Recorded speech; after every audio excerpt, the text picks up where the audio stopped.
We've all been there, watching a Nancy Meyers movie, wishing the big writer, director, producer in the sky had given you a marble island, or a copper teapot, or a wooden spoon collection. A place to wistfully drink from a ceramic mug, while wondering if you should get back with your nightmare ex, or instead choose the kind architect who could give you a deal on future renovations. These are the types of decisions that are best made in the languid comfort of a kitchen the size of Rhode Island. A room that's a balancing act of styles, that helps you understand your own balancing act of extremely accomplished career and extremely happy adult children who just want to spend time with you.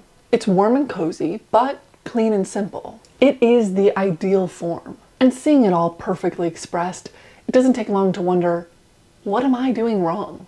Why am I not making fresh pesto in a white cashmere sweater surrounded by my gal pals, Meryl, Diane, Anne, Kate, and Cameron? So today we're breaking down the Nancy Meyers kitchen experience and the steps that stand between us and them. But I feel very underdressed for this undertaking. I wonder what I could do. Much better. As someone who's known for biting off a bit more than I can chew, we're only talking about movies that Nancy Meyers is credited as writing, directing, and producing. Because no kitchen can truly be a Nancy Meyers kitchen unless she had to use budget from the rest of the production to make sure that kitchen layout was just right. So let us begin with the table to end all tables. Not quite like that. Closer. Exactly. In this chart, we get to explore the kitchens of successful playwright Erica, or successful trailer editor Amanda, or successful chef Jane, or successful fashion CEO Jules, or sorrowful society columnist Iris. Now, I had my own vision of what a Nancy Meyers kitchen was. White walls, big windows, islands, nice looking dishes. And when I polled you, you were on the same mental track as me.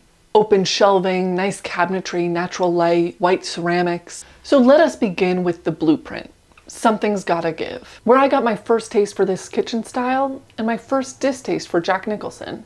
With a plot so diabolical. What if you started dating your daughter's elderly ex-boyfriend? So rarely attempted that the only competitor is the British 90s sitcom As Time Goes By. Jean and Lionel Forever. If you're wondering how Erica can afford this house, it can all be easily explained. Well, I guess a hit play will buy you a house in the Hamptons. Our tale is set in motion when Erica catches Harry in boxers at the Sub-Zero fridge. Imagine her shock when this man isn't understandably robbing her state-of-the-art kitchen, but instead robbing her 29-year-old daughter of her juvenescence. In the first half of the film, Erica and Harry find themselves orbiting each other, often in the kitchen. It's where they first meet. It's where she's frustrated of the caretaking role she's been thrust into. It's where they almost make pancakes. And that's not a euphemism. They'll make those pancakes later. And each time we get a glimpse of this kitchen, we're seeing more of the attributes that we all kind of knew would be there. Not just one kitchen island, but two. A wolf stove, glass cabinets, open shelving, a pendant light, tons of natural light, 2 sinks, white ceramics, subway tiles, and so many bowls of fruit, and a great shot of cherries being washed in a colander. And then an overarching principle. A kitchen that's just a little too big. As some of you may know, I've talked about big kitchens and white kitchens, and what seems like purely a design decision in this movie might just be an attempt to visually personify our uptight, semi-cloistered protagonist. In this Architectural Digest article, they spoke to the set decorator and Nancy Meyers about what they were trying to achieve. Nancy wanted a house that looked decorated, so we created something wonderful and homey, but chilling. A feeling Nicholson picked up on when he first visited the set. During wardrobe fittings, recalls Meyers, I could see Jack was going towards shorts and polo shirts. So I said, let's take a look at the house where you'll be spending time. And as soon as we got there, he said, oh, I get it, no shorts. So when I write my finishing thoughts, I'm seeing a casually formal house with plenty of traditional references. Something's Gotta Give revolved around Erica Berry's kitchen. It was the location of her meet cute, and it's a major character in the film. But then there's A Holiday, which is all about using a bad breakup as an excuse to leave your life and your house and try and spend some quality time with yourself. Iris lives in a cozy cottage in England, Amanda in a clean modern mansion in Los Angeles. While they're both deeply questioning their life choices, they swap houses and kitchens for the holiday. It's clear from the beginning that these are two very different women, and their houses are extremely different too. But the one thing they have in common is not cooking much while on vacation. So we see the kitchens, mostly in passing, but they are not main characters. But I think they will still both pass a slightly modified version of our checklist. Amanda's modern home has the kitchen island, the humongous fridge and stove, pendant lights, lots of natural light, a dining room table, and a bowl of fruit along with a bowl of an absolute unknown. Iris's cottage is much more modest, and although you don't have a big stove, you do have a fireplace with beautiful open shelving above it holding all the nice white ceramics and china. I counted 3 windows in the kitchen, and on the dining room table there was a bowl of fruit. Now, neither of these might perfectly encapsulate the Nancy Meyer's kitchen, but together they kind of do. And this movie seems to really be using the opposites to really nail the duality of what women want. Okay, no, I'm not talking about that movie. She didn't produce it. I can't. So do you want a clean modern home with a pool? Or do you want a cozy cottage in a meadow? I think a lot of people might have a preference. But both are extremely appealing. And through this movie, you get to experience both. And now for the kitchen that so perfectly encapsulates this style. It's complicated. A kitchen so beautiful that Meryl Streep's character is renovating it because it's too dangerous to have something this perfect on Earth. The movie centers on Jane Adler, a chef and bakery owner, whose youngest daughter is leaving for college. Her newfound independence is in peril as her ex-husband, played by Alec Baldwin, wants her back, along with interest from her unassuming architect, played by Steve Martin. But no one can match the star power of this kitchen. It's definitely big, like something's gotta give, but it has a lot of warmth and coziness. And this one checks off nearly everything on that list. The open shelving, ceramic pie stands, so many bowls of fruit that honestly, it was hard to keep count. A big marble island, a connected dining room table, very fancy appliances, subway tiles behind the stove, and so much natural light paired with pendant lights above the island. Despite not having classic cabinets, there are still glass-doored cabinets just around the corner, and plenty of ingredients are stored in glass. The only thing that's missing from our checklist is there's only one sink, which, just as a reminder, is a completely normal amount of sinks. This is the warmest version of the Nancy Meyer's kitchen, and I think it's to personify its owner, who herself seems really warm. Unlike Erica, who is described by her romantic interest as flinty and impervious, Jane is described as appreciative. And from everything we see of her, she is kind of overflowing with love and warmth for her family and her friends. And sometimes she forgets to show that same love for herself. This kitchen is always full of food that appears to be pouring out of her like a fairy's mistake type situation. But all that food just adds to how this kitchen isn't really about the tiles or the ceramics. It's well-considered surroundings to help you understand who this character is.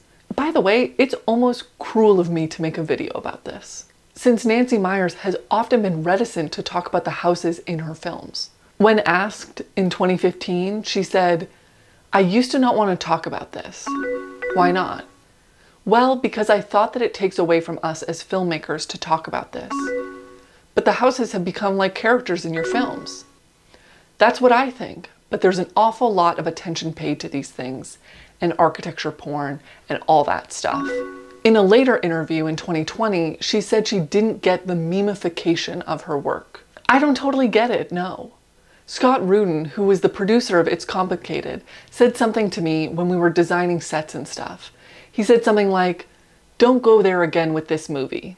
I said, "Go where?" He said, "Don't let it be a thing." And I was like, a what thing? So I don't know. I don't think I spend that much more time on it than any other director does. Every director is shown this sofa, this fabric, this fabric. I pick the one that my eye goes to, or I give them an image and I say, I see this as her kind of bed. To be known for it, that I don't like. And I think that's what Scott was saying to me, because he really liked the script and he really wanted the script to be the thing and for the movie to be the thing. But I said, don't worry about it. I don't know why people are so attracted to it. I really don't. So is the obsession with her houses discounting her work? Or could it be that it's just the easiest thing for people to grab onto? This happens a lot when I'm working on my podcast. When you're trying to explain who a person is, and you're using adjectives like kind or funny or weird, they technically work, but it doesn't actually tell you that much because there's a million ways to be kind, funny, and weird. But I think it's much easier to envision and imagine when you show a person's life. When you show their house or the outfit that they wore on a Tuesday or the back and forth they had with their ex. Those are solid details that can help you really understand who that person is. And I think people are so focused on the decor in the Nancy Meyers movies is she's doing such a good job fleshing out this person's interior life, not just in their dialogue, but in the place they inhabit.